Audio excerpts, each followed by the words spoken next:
Selamat malam para pemirsa, bagaimana malammu? Semoga menyenangkan. Kehidupan di kota membuat penghuninya terhanyut dalam gemerlapnya ibu kota.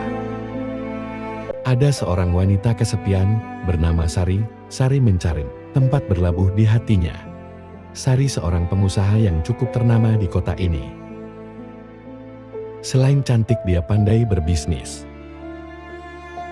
Sari rumahnya cukup mewah, mobil terbaru menghiasi garasi rumahnya.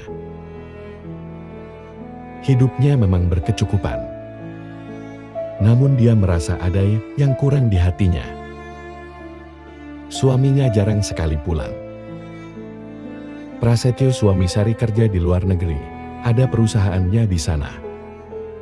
Suami Sari terkadang 4 bulan sekali baru pulang. Sari tiap malam nongkrong di kafe untuk mengisi malam-malamnya yang sunyi. Sari orangnya cantik. Waktu dia menikah, banyak lelaki yang patah hati. Saya serius, tidak bohong. Aku tinggal di samping rumah Sari, namun bedanya rumah Sari sangat mewah dan rumahku sederhana saja. Di belakang rumahku ada kebun sedikit yang kutanami sayuran dan ada kolam ikan untuk hiburanku pulang kantor. Malam ini cuaca cerah, bintang-bintang bersinar di angkasa, sang rembulan masih duduk di singgasananya. Sari masih duduk di kafe itu, dia mendengarkan musik lembut, dia sangat menikmatinya. Secangkir kopi menemaninya. Malam ini belum ada kabar kapan suaminya pulang. Wanita itu gundah hatinya. Sari adalah wanita yang kesepian. Malam itu aku masih duduk di saung di belakang rumahku sambil memandangi ikan-ikanku. Kulihat mobil Sari datang, wanita cantik itu turun dari mobilnya. Dia melihatku dan tersenyum menegurku. Lagi ngapain mas duduk sendiri, katanya.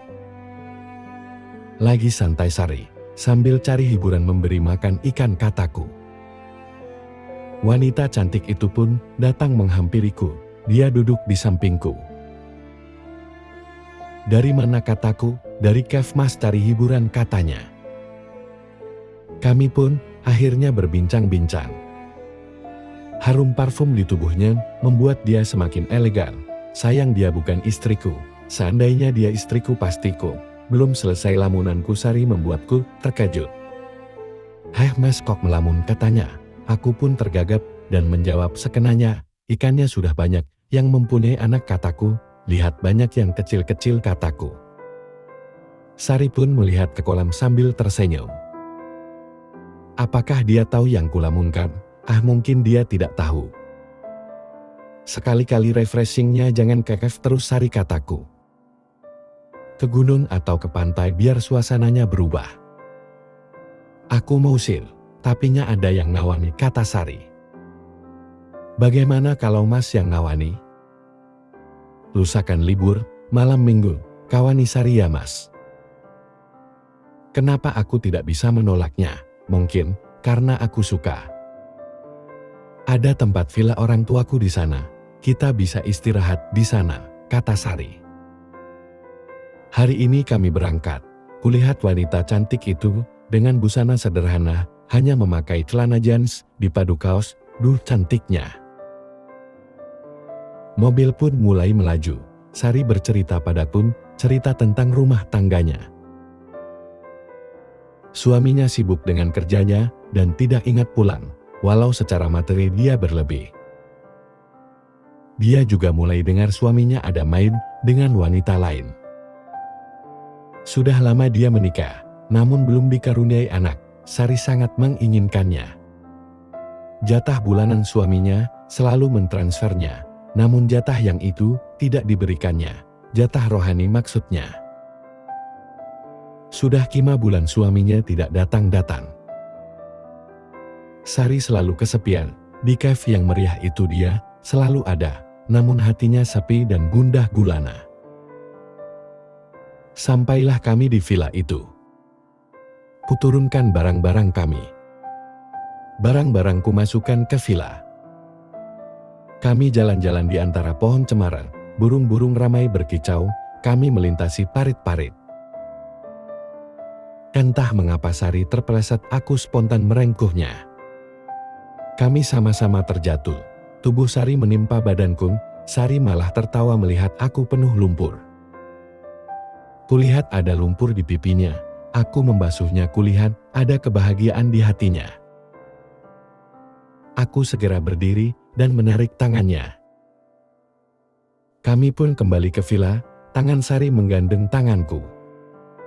Sambil berjalan Sari bercerita padaku, dia mempunyai cita-cita ingin hidup damai dalam keluarga, dan mempunyai momongan, soal harta itu nomor 2.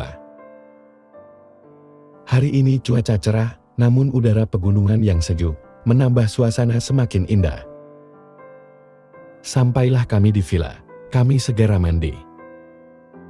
Aku tidak bisa membayangkan bisa berdua di villa dengan wanita secantik Sari. Sari ternyata pandai memasak. Malam ini dia memasak sayur sup. Masak apa, Sar? Kataku. Masak sayur sup daging kambing, katanya. Hawa dingin enaknya sup, Mas, katanya.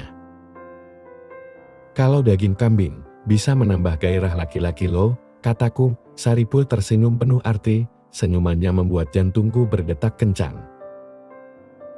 Kami pun makan bersama di meja makan. Canda dan tawa membuat suasana malam itu begitu indah. Kami selesai makan, perutku sudah kenyang. Malam semakin larut, kami pun masuk kamar masing-masing. Mengapa wajah cantik itu selalu terbayang di mataku? Tiba-tiba pintu kamarku ada yang mengetuknya. Mas, ayo ke kamarku. Di kamarku ada kecoak. Tolong tangkapkan, kata saya agak panik. Aku bergegas ke kamarnya. Aku masuk kamarnya. Ternyata ada 2 ekor kecoak saling berkejaran. Kecoak itu berlari naki ke tubuh Sari. Sari menjerit dan memeluk tubuhku. Kutangkap kecoak itu dan kubuang keluar jendela. Kucuci tanganku di wastafel itu. Tiba-tiba Sari memelukku dari belakang. Entah mengapa aku tak kuasa menolaknya. Akhirnya tempat pembaringan itu menjadi saksi. Pagi itu cukup cerah, matahari memberi kehangatan. Kami duduk di taman menikmati secangkir kopi. Sari bilang padaku, "Terima kasih, Mas, tadi malam kamu mengobati hasratku, mengobati rara inginku yang terpendam." Sari memegang jemariku. Perasaanku bercampur aduk tak menentu. Tiba-tiba telepon Sari berdering. Ada kabar dari sana. Sari nampak panik. Ada kabar suami Sari dan simpanannya kecelakaan. Keduanya meninggal dunia. Ternyata suami Sari ada di Indonesia, bukan di luar negeri, seperti yang disampaikan suaminya. Ternyata selama ini Sari dibohongi.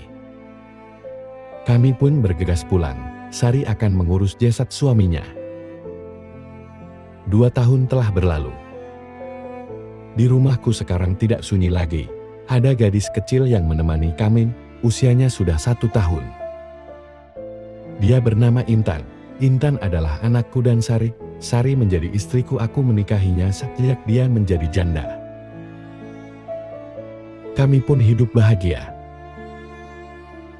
Terima kasih sudah mendengarkan kisahku. Silahkan ditonton kisah-kisah romantis di Carpan Romantis. Sampai ketemu lagi.